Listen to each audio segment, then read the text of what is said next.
Sana matauhan itong babaeng vlogger na ito. Na wag mo nang kalantariin yung mga kapatid namin sapagkat kami ay kami matatag. Hindi, ang amin lang iniiwasan dito, baka meron kang mailigaw eh. Baka meron kang baka may maniwala sa iyo eh.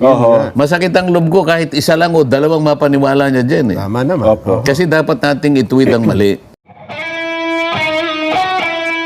Kahapon na nandun ako sa probinsya ng Laguna. Opo. So, Naku, baka may nagdamdam na naman sa inyo doon, Kong. Binisita ko yung Kapitolyo. Sa Santa Cruz. Alam mo Opo. naman ang Kapitolyo ng Laguna ay nasa Santa Cruz. Lalayo-layo yan, Kong, ha? At yung munisipyo naman nila ay 5 minutes away from the Capitol. Opo. Kaibigan ko naman yung mayor doon, yung Mayor Egay San Luis. Yung mayor ng Santa Cruz, Laguna. So, Opo. Santa Cruz yung Kapitolyo Opo, opo, di ba? opo. So, yung Santa Cruz Municipal Hall doon din. Doon din, yes po. Oo. So, dinaanan ko na rin yung ating kaibigan, si Mayor Egay. Gaya ng dati, napakaraming mga kababayan natin ang talagang napakainit ang pagtanggap dyan. Kaya kahit na alam mong nakakapagod sapagkat ang lalayo ng lugar, Opo. yung saya mo, dahil yung init ng pagtanggap ay nandun, nawawala yung pagod mo eh. Ayoko, yung mainit na pagtanggap ng yun bang yung pagod na pagod kayo sa biyahe, tapos yun bang kulang na lang yakapin kayo? Ay, naman. Ang lakas makawala na Pagkatapos pagod yun. ang marami dyan, sa dami ng mga kapatid dyan, Opo, opo. lalapit talaga sa iyo at bubulungan ka. Ay, magpapakilala talaga, oh. Kapatid po ako na nakatala sa lokal ng ganito. Yun. Kaya ito dyan sa Laguna, nakilala ko yung provincial assessor, kapatid pala. Ganun po. Yung nakatalaga sa provincial jail, kapatid din. At maganda ring lalaking kagaya mo, Nelson. Yun ang sinasabi natin. Ang dami. Yung isa, nagsabi pa na may tungkulin. Kung di ako nagkakamali, ay mga 15 siguro yung lumapit sa akin. Ganun po. Tama. Yung tuwang-tuwa sila na mayroong pagmamalaki sa kanilang puso. Opo. Kaya hindi ko maintindihan kung bakit mayroong isang vlogger na napanood ko. Akalain mong sinasabi niya, Nelson, na gusto na raw akong ipatiwalag ng maraming kapatid. Sapagkat kinahihiya daw nila ako. Dahil bakit daw ako nagpagawa ng ng isang billboard na kasama si Ginoong Pastor si Apollo Ginoong Kibuloy. Apollo Kibuloy. Opo. Bakit kaya hindi siya nag-research din na para sana nagtanong-tanong siya kung sino yung nagpagawa? Opo. Kung sino nakipag-usap? Para sana basta na lang siya magbablog at pagkatapos tatangkain niyang iligaw yung kaisipan ng marami. Alam mo, sa mga kapatid natin, wala akong duda. Hindi naman hindi siya paniniwalaan eh. Malinaw po sa kaisipan natin yun. Kaya lang, siyempre yung hindi kapatid, na lalo na yung madaling mailigaw, baka ganun nga yung isipin nila. Kaya gusto ko sanang magpasinag tayo ng ilang mga nagpagawa na kasama ko rin kumakandidato dyan, na talagang gusto nila kung makasali doon sa kanilang mga billboard. Totoo yan ko nga, kasi bilang kayo po sa national, wala tayong, ibig sabihin, hindi nyo na pipigil. Halimbawa ako, isama ko kayo sa lararon, magpagawa ako ng billboard. Hindi nyo na, Jen, tigil mo yan. Masama naman ata yun ko, nagmamagandang loob na nga po ako sa inyo, di ba? Oo, at ito masasabi ko, yung pagkakagawa ng billboard ni Ginoong Kibuloy, Diyan kasi election kong hindi man lang ako kinausap eh. Ako rin nabigla eh. Ito tapatan tayo, kailangan marinig ng lahat. Sana man lang kung may nag-text sa akin na gagawa po kami ng ganito, ano po bang masasabi nyo? Baka sakaling siguro baka ihanap ko pa ng ng pagpapahintulot halimbawa.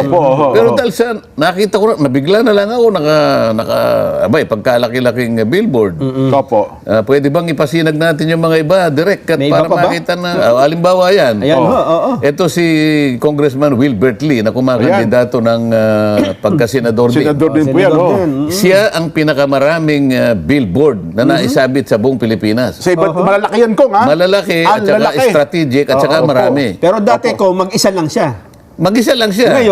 Ngayon nila sinama niya ako. Sasabihin ko ba sa kanya, wag mo ko isama. Kung Wilbert, huwag mo naman akong isama dyan. Paano ko naman sasabihin sa kanya kung halimbawa gusto niya akong isama roon? Ako, kung pasasalamatan ko yun, kung Wilbert, baka... Siguro, pag nakita kami, pasasalamatan ko na lang sapagkat para sa akin, pandagdag na visibility ito. Awareness. Napakarami ng nito, ng maniwala ka, kahit saan ako pumunta, Opo. nakikita ko yung mga billboard na malalaki at strategic ang mga lugar. Hindi lang boss poster yan kay Kong Wilbert, talagang billboard. Billboard yan. Na ginasusan talaga niya yan. Siguro itatanong ko sa kanya kung meron siya sa Opo. doon sa Scarborough Shoal. Palagay ko, sa dami. Opo. Alam mo, nung makausap ko, kaya ko lang nalaman na gagawin nila ito, tinagpo ako nung kanyang political officer. Ito, nabigla ako nung pumunta ako ng Albay. Taga doon opo. pala yun eh. Yes po, oo. Sabi niya, kung yung second wave ng aming nung aming mga tarpaulin na nasa mga billboard, papalitan na namin, napagpasyahan namin, na isasama ka namin. Ayun. Pagkatapos ang magiging titulo niya, The Defenders. Kanya, ayan, makikita mo. Opo. Direct, magpasinag pa tayo ng... Yung iba naman, iba naman. Baka naman sabihin nila, isa lang. Oo. Yung iba pang kandidato Paano mo nga, ayan, sinama kayo. ayan naman si Willie Rebillame. Yan, oo. Kandidato rin. Kandidato for Senator. Pakinggan nyo. Ano naman sabi? Marami ka matututunan sa kanya, may paninindigan. I'll see you later, Congressman. Congressman, I'll see you. Yan ang mga mamabait na makakasama ko. Mga independent kami, pero gusto ko yung mga independent na may sarili paninindigan. Sinasama niyo ako. Opo. Meron pang isa dyan eh. Meron pang isa direct. Ayan. Pasok ako sa Senado, kailangan mag-aral ka. Kagabi yun, magkasama kami ni Congressman Marcoleta. tinagpo niya ako. Nagtanong ako sa inyo tungkol sa batas. Yan po, hapon niya kagabi. Napakabuting tao nito, napakasimple. Siya po isang kapatid sa iglesia. At ang nakakatuwa dito ho, marami akong tinanong sa kanya at marami akong natutunan. Especially sa mga estudyante. Una-una, kung tatakbo ka, dapat alam mo yung pinapasok mo sa gobyerno. O yan. Kasi nasabi ko, tumatakbo silang senador, pero gusto nila kong makasama. Sa iba't ibang kaparaanan. Ano naman ang gagawin ko sapagkat ako rin naman, gusto ko rin kahit papano magamit ko rin yung maraming paraan na makilala ko ng ating mga botante sa buong Pilipinas. Alam nga naman, pigilan niyo yan, Kong. Hindi mali naman ko yun. Meron pa nakikipag-tandem sa akin. Kailangan malaman natin. Hindi, ito yung pagpunta ko sa Juan, ito yung kukwento ko muna. Sa Gisag ng Laguna. Ito yung sinasabi ko, nagpunta ako sa Kapitolyo Opo. ng Santa Cruz, nandiyan sa Santa Cruz. At pagkatapos ay tinagpo ko yan, ayan ang mayor ng Si Santa Cruz. Edgay San Luis. Napakaraming tao, namimigay siya ng mga 4-piece. Opo. At saka iba't iba pang mga regalo. Napakaraming kapatid dito na bumati sa akin, kaya gusto kong ipasinag yan. Opo. Yung sinasabi ko sa inyo kanina na may pagmamalaki pa na binubulong sa akin. Yung provincial assessor, sabi ko nga sa'yo, ay kapatid pala. Yung provincial sa jail, ano nila. Opo, provincial jail. Provincial jail. At saka napakarami pang mga kapatid na siguro mga 15 ang lumapit sa akin. O ngayon, iwanan natin yan. Yung iba pang mga... posters na kasama kayo. Direct. Opo, Ayan. Ayan. Ayan, yung tumatakbong gobernador, dating Congressman Sol Aragones. Sa Laguna rin. Opo. Ayan, nga pala, no? Ako pa yung pinakamalaki kaysa sa kanilang mukha. Nakita mo, sasabihin ko ba, huwag mo ko ilalagay dyan. So ito ay hindi kayo nagpagawa nito? Hindi ako sila yung nagpapagawa. Ayun. Ngayon, gusto ko para, kung nakikinig sana at nanonood yung vlogger na babae, Oo.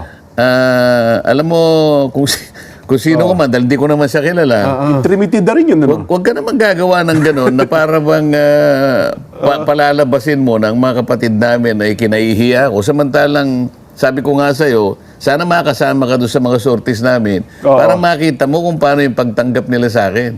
At saka itong nakikita mo ito, sana nanonood ka rin. Hindi po ako may gawa niyan, sila po. Wala po kong gastos dyan. Ayan, gobernador ang kanyang tinatakbuhan. Gobernador ng Laguna po yan. Meron pa. Sige, direct, baka makita pa natin yung iba. Ayan. Tumatakbong senador, si Vic Rodriguez. Opo. Kasalanan ko ba kung isabit ako doon sa truck na ginagamit nila, Jen? Oo nga. Gusto ko lang patunayan, doon sa vlogger na yon. Miss, kung ano man ang pangalan mo, masyado ka namang, mali ka naman. Dito nga, ayan, pati pamimigay nila ng kung ano, nakasabit pa yung... Barangay Tugtog. Saan po yung Barangay Tugtog? hindi ko naman teritoryo yun eh. Hindi ko naman headquarters yan. Makikita mo na nakalagay yung mga pangalan. Pero ito po, parang ano nila sa akin. Siguro yung kagustuhan nila. Palaging may pag-asa kay Marcoleta. Ayun. Yan. Sinasabi pa nila yung pangalan ko eh. Wala ako dyan. Hindi ko teritoryo yan.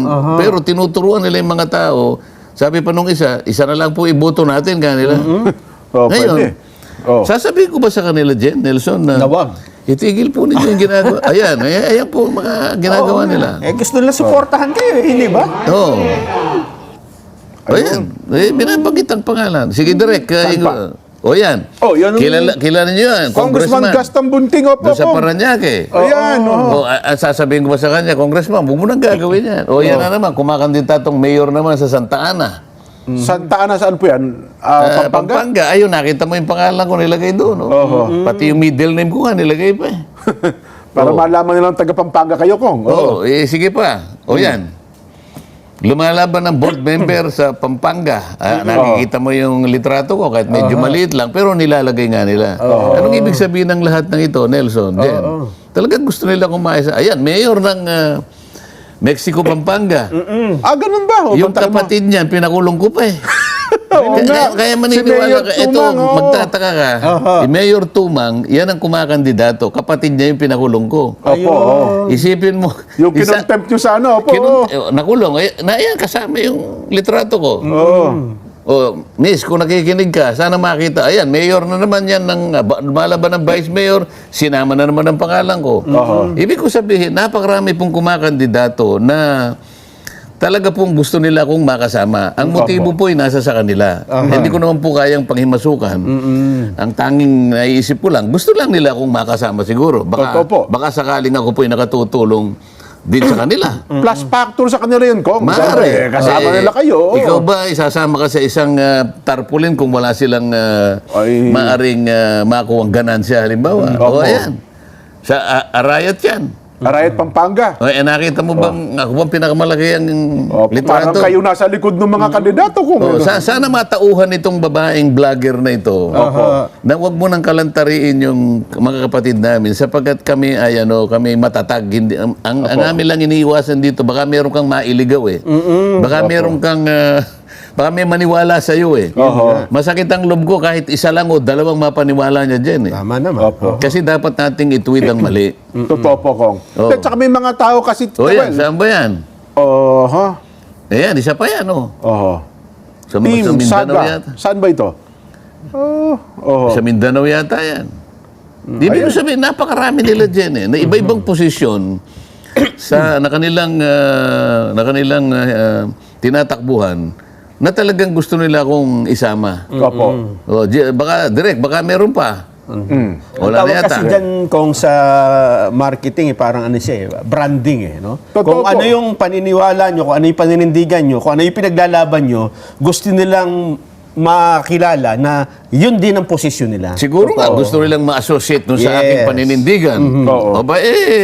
Wala naman siguro masama doon din. Kung yung paninindigan ko, inaakala nilang tama naman. At gusto nilang katigan yun. Sino ba naman ako na Tama. sasabihin sa kanila, wag niyo akong tutularan, wag niyong i-associate ang sarili niyo sa akin. Pwede Pero ba pa isa naman pala, yun? Kong, may nakita kayo sa Candelaria, Quezon.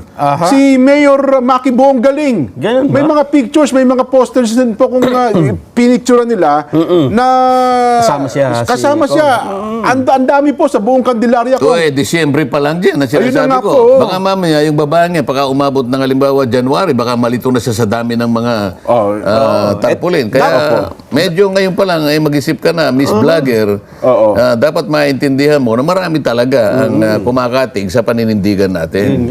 Pero ako naman, Kong, yung mga kapatid, na lalo na po yung mga malawak na kaisipan, naiintindihan po yan, Kong, eh. Wala akong duda dyan. Opo, Wala opo. akong duda. Ang problema niya lang doon sa vlog niya, meron pa naman siyang parang pamagat. May clickbait po. Pinatitiwalag na ng kanilang mga kapatid. Talaga. Siyempre, alam mo, nakita mo, kagigising mo lang eh. Hindi ka pa nakakahigop ng kahit anong kape. Mabubuwisit ka rin dyan eh. Di ba? Kaya minsan, Kong, pasensya na po. Ako naman, Kong, maniniwala ako, ayaw nyo ng kaaway. Pero para sa akin, Kong, makinig ang isip nun.